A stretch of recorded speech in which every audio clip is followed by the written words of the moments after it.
ఏది అయినా రుచి ఆచి చికెన్ మసాలా. మెట్రో వివాదం ముదురుతోంది. కాంగ్రెస్ ప్రభుత్వం స్కాములు కమిషన్లకు మరిగింది అన్నారు. అసలు కేంద్రం అనుమతులు ఇవ్వమని ఏనాడు చెప్పలేదు అన్నారు రామచంద్రరావు. డిపిఆర్తో పాటు ఫైనాన్షియల్ ఫీజిబుల్ రిపోర్ట్ ఇప్పటి వరకు ఇవ్వలేదన్నారు. మీరు రిపోర్ట్ ఇవ్వకుండా కిషన్ అడ్డుకుంటున్నారు అంటూ నిందలు వేస్తున్నారు అన్నారు. గైడ్ లైన్స్ ప్రకారం కేంద్రం నడుస్తోందని, కమిషన్ల లూప్ హోల్స్ పెట్టుకోవడం వల్లే ప్రాజెక్ట్ డిలే అవుతోంది అన్నారు. స్కాముల వరకే అనుభవం ఉంది వాళ్ళకు, డెవలప్ చేయాలేటం లేదు.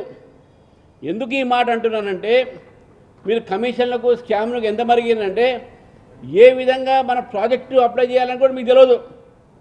మెట్రో రైలు ప్రాజెక్టులో ఏ రోజు కూడా కేంద్ర ప్రభుత్వం మంత్రులు కానీ ఎప్పుడు కూడా దీన్ని అడ్డుకోలేదు, మీకు ఇవని అనలేదు.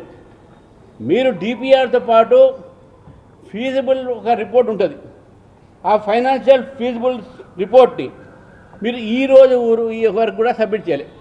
అంటే ఆపరేషన్ అండ్ మెయింటెనెన్స్ దీని మీద కొంచెం శ్రద్ధ పెడితే బాగుంటుందని చెప్పేసి కేంద్ర ప్రభుత్వం మీకు సలహా ఇచ్చారు. ఆ సలహా మీకు నచ్చక మరి ఇందులో మాకు ఏం మిగులుతుందో అనే బహుశా అనుమానం మీకు ఉండొచ్చు. కాబట్టే ఈరోజు మీరు కేంద్ర ప్రభుత్వం మీద, ముఖ్యంగా రైల్వే మినిస్టర్ మీద, కిషన్ రెడ్డి గారి మీద మీరు ఈ యొక్క అభండాలు వేస్తూ ఉన్నారు. ఇది పొరపాటు. నేను తెలంగాణ ప్రజలకు కూడా చెప్తా ఉన్నాను. 4 సార్లు రైల్వే, 3 సార్లు రైల్వే మంత్రిని, 5 సార్లు అర్బన్ డెవలప్మెంట్ మంత్రిని కలిసినటువంటి వ్యక్తి, ప్రధానమంత్రితో కూడా చాలాసార్లు కలిశారు. మరి అటువంటి వ్యక్తి ఈరోజు ఒక మంత్రిని కలవాలంటే మళ్ళీ కిషన్ రెడ్డి గారి సహకారం కావాలా? అంటే మీ లోపాలని మీరు దాచుకోవడానికి కిషన్ రెడ్డి గారి మీద చేస్తున్నారు.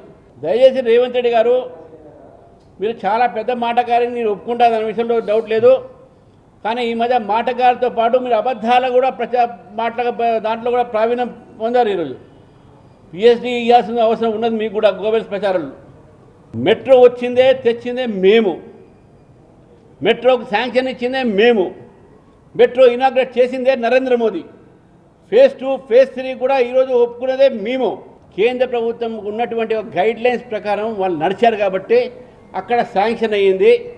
ఇక్కడ స్వంత తెలివి యూజ్ చేసుకొని కమిషన్లకు మొత్తం కూడా ఎక్కడ దొరుకుతాయని చెప్పేసి అటువంటి లూప్ హోల్స్ పెట్టుకునే ప్రయత్నం చేశారు కాబట్టి ఇక్కడ డిలే అవుతుంది.